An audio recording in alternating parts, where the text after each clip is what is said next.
in reality, a marriage itself can't be fixed by two people trying to just fix a marriage. It is in the two people finding themselves and bringing themselves to the table to have something to collaborate with Mhm. to build the marriage. So in essence,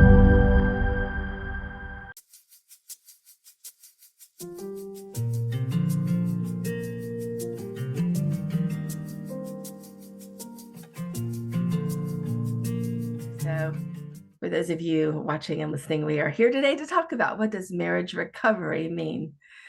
And yeah, there's the obvious version of that, when at all possible, if marriages can be restored to a healthy form, one that's based in love and full of respect and good for both parties and all the stuff. That's everyone's idea of a good time, right? Like yeah, the goal.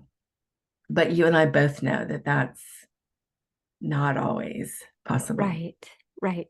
And so we entertain the notion that there's not just the recovery of marriages, but there's also the recovery from marriages, Yeah, which is yeah, where stuff picks up.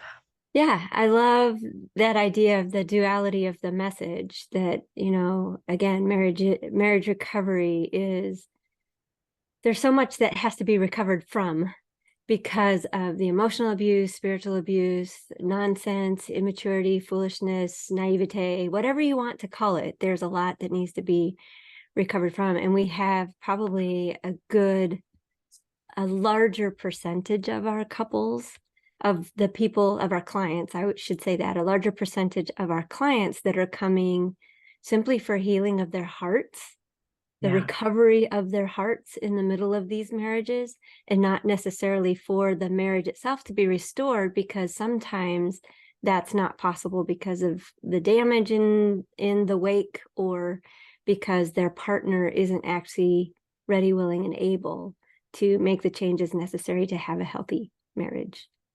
And I think it takes a while to figure that part out. Mm-hmm. A lot of, Agreed. particularly the women that I work with, that's the big discussion. How do you know? How do you know if it's recoverable or not? And Mm-hmm. learning how to read the data and read the patterns and extract meaning from that so that you can make the best choices for your life moving forward. Mm-hmm. But even in the area of recovery from marriage, I think that that takes two forms too. There's the recovery from the trauma, recovery from the damage, but there's also the recovery of self. I mean, you Mm-hmm. hear women say a lot that they've lost themselves somewhere in the midst of this really difficult relationship. And they've either lost themselves in the middle of like reactive abuse of their own, where they Mm-hmm. sort of lose the handle on their own feelings and act Mm-hmm. that they're not so proud of. But also in a bigger way, I think that they've lost a sense of who they are by way of identity. Right. I often call that the reactive abuse piece of it, falling off their own cliff. I use that analogy of, Uh, that we're on a road, we're on our own road heading somewhere. And when we have a good idea of who that is, who we are and where we're going, we can put good guardrails into place, boundaries into place that keep us on that road. But all of the ways we get pulled into being someone we're not yeah. created to be, the yelling, screaming, drunken, Mhm. threatening, whatever it is, the reactive way, that's us falling off our own cliff. So yeah, and I think too, the natural consequence of being in a relationship where you're constantly dismissed and demeaned or powered over, or pretty much told to just be there and do what you're told, is that you lose a sense of identity. And so yeah, it's really important in the recovery process to come back to that sense of who you are and where you're going, simply because that is the purpose and direction of your life, and helps you to be better able to stay on the road you want to be on and not fall off the cliff. For so many of the folks we work with, I mean, I don't know about you, but I would say that the majority of the couples or individuals have been in the marriage for at least a decade, Mm-hmm.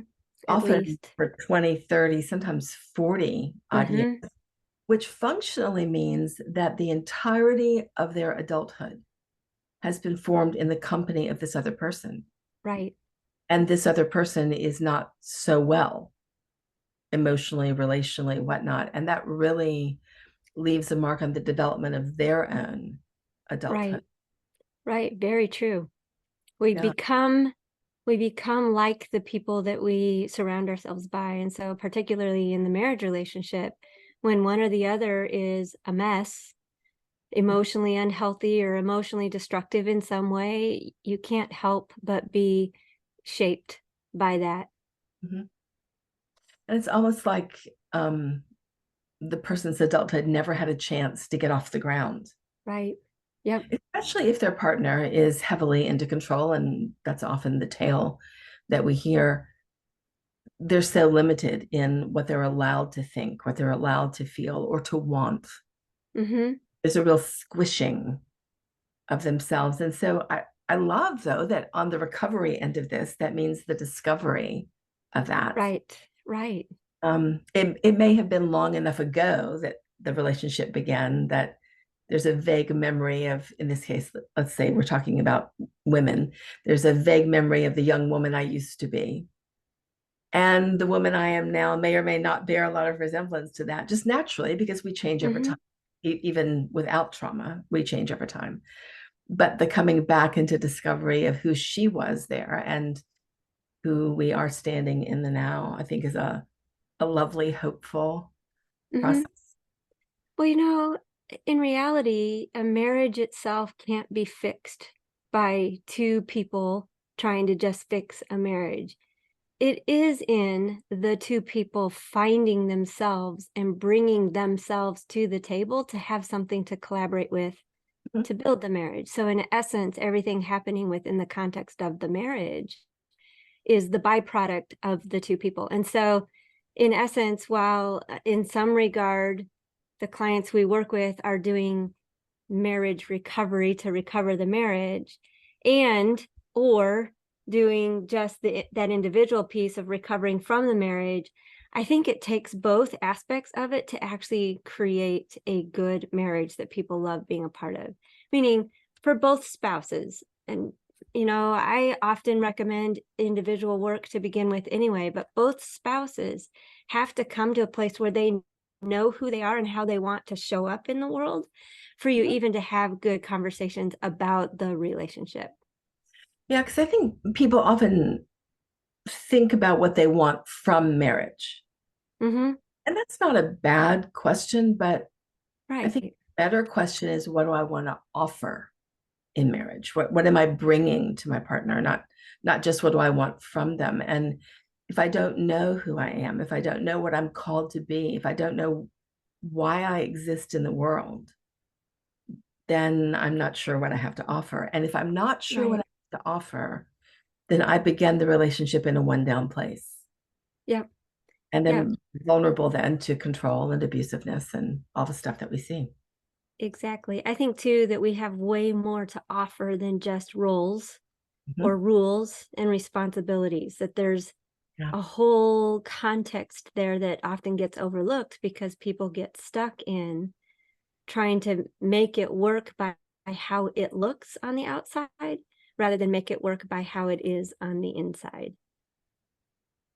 Yeah, especially in the redeemed group, we talk a lot about recovering their hearts because there's a numbness that sets in after years Mm-hmm. of abuse.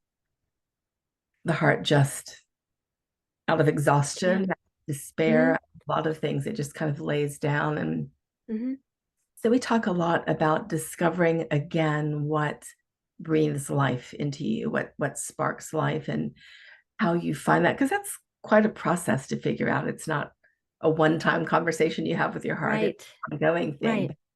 But in the discovery of that, and discovery of the things that delight my soul, the things that stir me to feel something, that stir me to action, the things that cause me to want to respond and to move into, that becomes part of the life that I in turn then can offer spouses or friends or Exactly. whoever Mm-hmm. makes my life. But there Yep. has to be that person who is aware of her heart and Right. is alive in there somewhere. Yep. Because that's what they invite their spouse to. That's what they invite their spouse into, is this heart that is alive. Whereas if they're trying to fit into, again, the rules or the roles or the responsibilities, or fit into the marriage according to what their spouse is trying to coerce them to be, they miss the life. They miss the passion of it, and it kills their soul, right? Where there's sin, there's death. So it kills the desire, it kills the soul. I also think that coming into an awareness of our hearts and the things that make us really thrive also becomes a way to measure, is the relationship viable? Because part of the question becomes whether or not the relationship will allow for that person that I am Right. exist well and free and Yep. thriving, or will it attempt to control and squash and manage that? Right. And I think that creates some fear too, because there is a sense of holding marriage sacred, which it is sacred. Mhm. There's a sense of holding it sacred, but also being able to make room for one's own self, Mhm. make room for their spouse to be different. And it can be terrifying. It can feel like if I get healthy, now I'm obligated to still be with this unhealthy person. And I think there's Right. some room there to say, you're not obligated. As soon as there's obligation in a relationship, it ceases to be meaningful. That space ceases to be meaningful. So there's no obligation, and yet um, there's lots of room to still become stronger and healthier, inviting your spouse to be stronger and healthier, and then to watch to see where it grows from there, because God does bring the dead back to life sometimes. So there is the reality that it can stay together, but that's not always possible. In a authentic, open, intimate marriage sense, although we have a lot of clients that will stay married to the institution and Right. learn how to be well, even though there's not the marriage relationship that's written on their hearts for it to be. Yeah, exactly. Marriage was never meant to be bondage. It was never meant to be prison. It was never meant Right, to be the end of the individuals involved in them. right. So I think part of the discussion for me is that the marriage is not more important than the people. Marriages can't be healthy if people aren't well. Exactly, exactly. Yep, And so the push has to be whether they stay together or don't, it's still the same answer in that the person has to be well. right. Yeah, Uh, there's no marriage in heaven. So marriage isn't the point. right. The person's heart is the point. Yeah. And we have all the value we will ever have as people the day we're born, well Mm-hmm. before anyone's spouse. Yes. Yeah. Yes. Yep. Very true. Mm. So to wrap this up, I think, I think how I would wrap it up would be to say that there are two pieces very necessary for the healing of our hearts. One is recovering from a marriage that has been so destructive, and the other is, if their spouse is doing the same, there are a lot of ways to heal the marriage from what's been so destructive, as long as people are willing to walk out that process of living life very differently and making room for their spouse to be who they are, who they were created to be, not in a sense of one powering over the other, but in the sense that there's freedom to collaborate on what we want this to look like, so that we can enjoy it together and not be alone in life. Absolutely. And if their spouse won't choose well, if they won't choose life, if they won't choose to harness themselves to love, Mm-hmm. then there's the recovery from that and on into life that may not include that spouse. Right. Can be just as full and rich and hopeful and all the things that we kind of long for. Right. And that's scary territory, I think, in the beginning, walking away. You've not walked before, at least not for decades, Mm-hmm. maybe. Mm-hmm. And so the fear is real, but it doesn't have to define us, and it doesn't have to stop us from moving into authenticity and freedom. Right. Which I think is the point of life, Yeah. walking in more and more into authenticity and freedom, and that we're not done till we're dead. So we've Yeah, got to keep putting one foot in front of the other, always learning and growing, seeking truth and walking in it. absolutely.